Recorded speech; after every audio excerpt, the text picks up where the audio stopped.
ধর্মীয় অনুভূতিতে আঘাতের অভিযোগের মামলায় যুক্তিসঙ্গত শাস্তির বিধান প্রণয়নে কেন নির্দেশ দেয়া হবে না তা জানতে চেয়ে রুল জারি করেছেন হাইকোর্ট। আইন সচিবসহ সংশ্লিষ্টদের 4 সপ্তাহের মধ্যে রুলের জবাব দিতে বলা হয়েছে। বিচারপতি ফাহমিদা কাদের ও বিচারপতি আসিফ হাসানের বেঞ্চ এ রুল জারি করেন।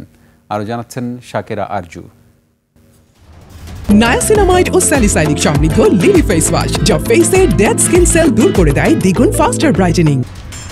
গত 24শে নভেম্বর ধর্মীয় অনুভূতিতে আঘাতের অভিযোগের মামলায় সর্বোচ্চ শাস্তি মৃত্যুদণ্ডের বিধান প্রণয়নের নির্দেশনা চেয়ে হাইকোর্টে রিট করেন সুপ্রিম কোর্টের আইনজীবী মোহাম্মদ গোলাম কিবরিয়া। রিটকারী বলেন, বাংলাদেশ প্যানেল কোডে ধর্মীয় অনুভূতির আঘাতের অভিযোগের মামলায় বর্তমানে 2 বছরের সাজার বিধান রয়েছে। এছাড়া নতুন সাইবার নিরাপত্তা আইনেও 2 বছরের সাজার বিধান রাখা হয়েছে। এই সাজা অপ্রতুল বলে আর্জি জানান তিনি। আল্লাহ রাসূল সাল্লাম কোরআনকে নিয়ে বিভিন্ন অবমাননাকর বক্তব্য লেখালেখি হচ্ছে। এর মূল কারণ হচ্ছে এই একটি গুরুতর অপরাধের ক্ষেত্রে অপ্রতুল সাজা। এটি একটি গুরুতর অপরাধ, কিন্তু সাজা মাত্র 2 বছর।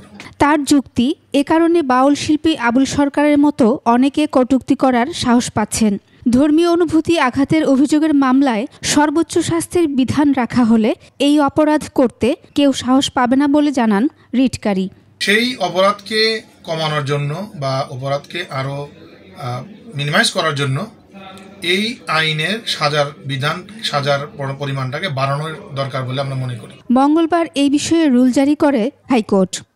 কি ধরনের সাজা রাখা দরকার, কোন কোন ক্ষেত্রে কোন কোন সাজা হতে পারে, সেটা সর্বোচ্চ সাজা হতে পারে, সেটা যাবজ্জীবন সাজা হতে পারে, 10 বছর সাজা হতে পারে, সেটি ব্যাখ্যা করে সংশ্লিষ্ট কর্তৃপক্ষ বা মন্ত্রণালয় সেই আইনের পর্যবেক্ষণ করে আইনটা প্রণয়ন করবে। আইন সচিব সহ সংশ্লিষ্টদের 4 সপ্তাহের মধ্যে রুলের জবাব দিতে বলা হয়েছে। শাকেরা আরজু, 21 টেলিভিশন, ঢাকা।